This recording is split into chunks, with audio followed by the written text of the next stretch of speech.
Recently DRDO কিন্তু একটা missile launch করেছে, যেটা কিন্তু অ্যান্টিশিপ শর্ট রেঞ্জ মিসাইল। এবার প্রশ্ন হচ্ছে, এই অ্যান্টিশিপ শর্ট রেঞ্জ মিসাইল এটা ভারতের প্রতিরক্ষার জন্য এত গুরুত্বপূর্ণ কেন?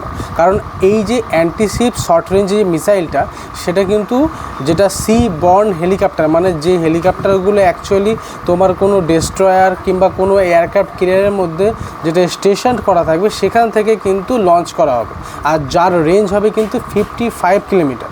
এবার ভারতের কি কোনো এই ধরনের মিসাইল কি এখন অবধি ছিল না?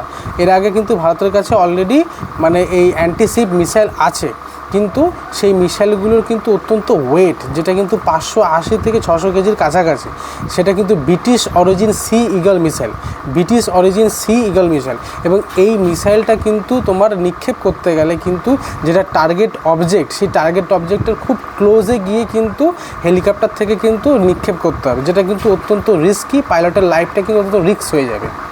আর কিন্তু এখন ডিআরডিও আর ইন্ডিয়ান নেভি যৌথ প্রয়াসের যেই মিসাইলটা মানে টেস্ট করা হয়েছে, তার নাম হচ্ছে NASM-SR মিসাইল, হচ্ছে Naval antiship missile short range, যেটা কিন্তু হেলিকপ্টার থেকে লঞ্চ করা যাবে। আর এটা কিন্তু আধুনিক যে প্রযুক্তি, সেটার সঙ্গে কিন্তু এটার অ্যাটাচমেন্ট রয়েছে। যেমন জলের থেকে কতটা হাইটে মিসাইলটা রয়েছে, সেটা কিন্তু মিসাইলটা ক্যালকুলেট করতে পারে। বা মিসাইলটা হেলিকপ্টার থেকে যখন লঞ্চ করা হচ্ছে, তখন কিন্তু সেই মিসাইলটা লঞ্চ করা হয়ে গেলে তাকে যে আর কন্ট্রোল করা যাবে না, এরকমটা কিন্তু নয়।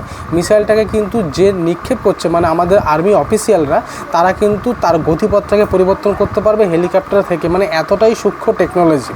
তাহলে কোনো একটা টার্গেট অবজেক্টকে হিট করা হলো, সাপোজ সেটা এসকেপ করে গেল ওই মুহূর্তের জন্য, বা তার গতিপথটা চেঞ্জ করে ফেললো, তখন কিন্তু এই মিসাইলটার গতিপথটাও কিন্তু হেলিকপ্টারে বসে থাকে আমাদের যে নেভি অফিসার যিনি পরিচালনা করবেন, তিনি কিন্তু তার গতিপথটা চেঞ্জ করে সেই লক্ষ্যবস্তুতে টার্গেট করতে পারবেন।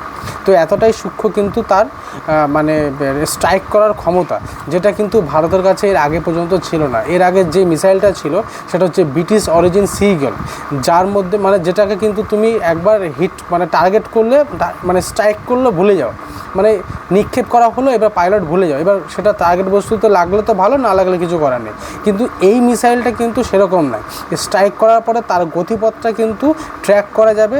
এই যে নতুন মিসাইলটা ডিআরডিও লঞ্চ করেছে, তার কিন্তু ওয়েটটা কিন্তু আগের যে ব্রিটিশ অরিজিন সি ইগল যে মিসাইলটা ছিল, তার থেকে কিন্তু 200 কেজি কম, মানে 380 কেজির কাছাকাছি কিন্তু এটার ওয়েট, যেটা খুবই মানে আগের থেকে খুবই কিন্তু ইজি ক্যারি করা। প্লাস এর রেঞ্জ কিন্তু 55 কিলোমিটার, এর রেঞ্জ হচ্ছে 55 কিলোমিটার, মানে 55 কিলোমিটার দূরে কিন্তু স্ট্রাইক করতে সক্ষম, মানে শর্ট রেঞ্জ যদিও। তো ভিডিওটা যদি ভালো লেগে থাকে তোমাদের, তাহলে অবশ্যই তোমরা লাইক, শেয়ার এবং সাবস্ক্রাইব করো, এবং এরকমই আরেকটা ভিডিও নিয়ে আমি তোমাদের কাছে নিয়ে আসবো।